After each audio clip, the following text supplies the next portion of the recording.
ஆரவள்ளி மலைத்தொடரும் அரசியலும். இங்க ஆரவள்ளி அப்படிங்கிற வார்த்தையும் அது சார்ந்து வரக்கூடிய செய்திகளும் மிகப்பெரிய பேச்சு பொருளாக மாறி இருக்கு. ஆரவள்ளி குறித்த உச்சநீதிமன்ற தீர்ப்பு ஒன்றுதான் தேசிய அளவில் எதிர்ப்பை தூண்டி இருக்கிறது. ஆரவள்ளி ஏன் திடீர்னு இவ்வளவு பேச்சு பொருளாக மாறியது அப்படின்னா, 200 கோடி ஆண்டுகள் பழமையானது, இமயமலை விடவும் வயதானது ஆரவள்ளி மலைத்தொடர் அப்படின்னு சொல்லப்படுது வரலாற்று ரீதியாக. இருந்தாலும் இந்தியாவினுடைய ஆரவள்ளி மலைத்தொடர் அப்படிங்கிறது உயிர் மூச்சாக போராடி கொண்டிருக்கிறது இப்போ அப்படின்றா அது அழிவை நோக்கி போயிட்டு இருக்கு சில தவறான அணுகுமுறையால் அப்படிங்கிறது தான் குற்றச்சாட்டா இருக்கு. ஆரவள்ளி குறித்த உச்சநீதிமன்ற தீர்ப்பு அப்படிங்கிறது தேசிய அளவிலான எதிர்ப்பை இப்போ தூண்டி இருக்கின்றது. என்னன்னா, 200 கோடி ஆண்டுகள் பின்னோக்கி பயணிக்கிறோம் அப்படின்னா இந்திய நிலப்பரப்பை வரையறுக்கக்கூடிய முதல் அடையாளமாக இமயமலை இருக்காது, ஆரவள்ளி மலைத்தொடர் தான் இருக்கும் அப்படின்னு சொல்லப்படுது. குஜராத், ராஜஸ்தான், ஹரியானா மற்றும் டெல்லி வரைக்கும் 692 கிலோமீட்டர் நீளத்துக்கு பரவி இருக்கின்றது ஆரவள்ளி மலைத்தொடர்.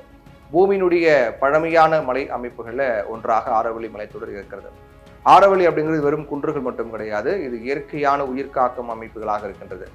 தார் பாலைவனம் கிழக்கு நோக்கி நகர்ந்து வளமான இந்தோ கங்கை சமவெளிக்குள்ள நுழைவதை தடுக்கும் சுவராக இவை செயல்படுகின்றது.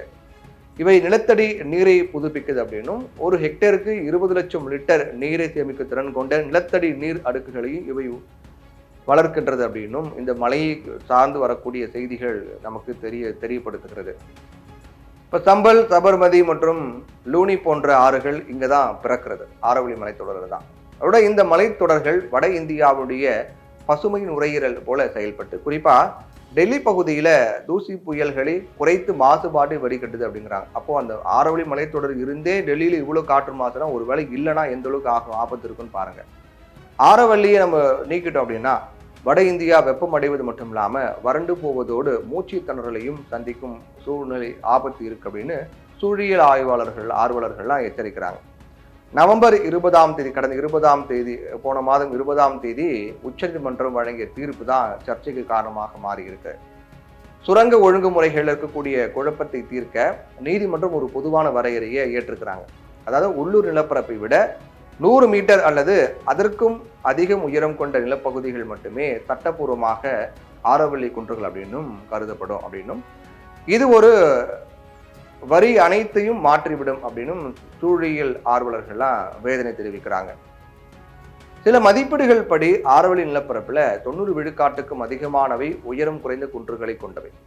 அப்போ இது பாதுகாப்பை இழக்கும் அபாயத்தில் இருக்கு. இந்த தீர்ப்பின் இந்த நடவடிக்கை மூலமாக ஒரு பெரிய சுரங்கம் நிறுவனங்களுக்கு பயன் கொடுக்கும் இந்த நடவடிக்கை அப்படின்னு குற்றம் சாட்டுறாங்க. இந்தியாவுடைய வளர்ச்சி மாதிரி அப்படிங்கிறது இயற்கை வளங்களை ஒரு சிலருக்கு மட்டுமே திறந்துவிடும் வகையில் அதிக அளவில் மையப்படுத்தப்படுகிறதா அப்படின்னு இயற்கை ஆர்வலர்கள் கேள்வி எழுப்புறாங்க.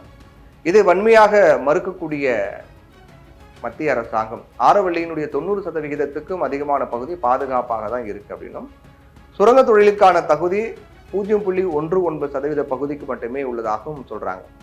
ஆரவள்ளி மலைத்தொடர் பழமையானதாக இருக்கலாம், ஆனா அது எழுப்பும் கேள்விகள் தற்காலத்தை சேர்ந்தவை அப்படின்னும், இது மிக முக்கியமானவை அப்படின்னும் பார்க்கப்படுது. வளர்ச்சி, நிர்வாகம் மற்றும் சூழியல் எல்லைகளை பற்றியவை. இது ஒரு நிலையான ஒழுங்குமுறையா அல்லது வரையறைகளுக்கு பின்னால் மறைந்திருக்கும் ஒரு பொதுவான அழிவா அப்படிங்கிற கேள்வி இருக்கு.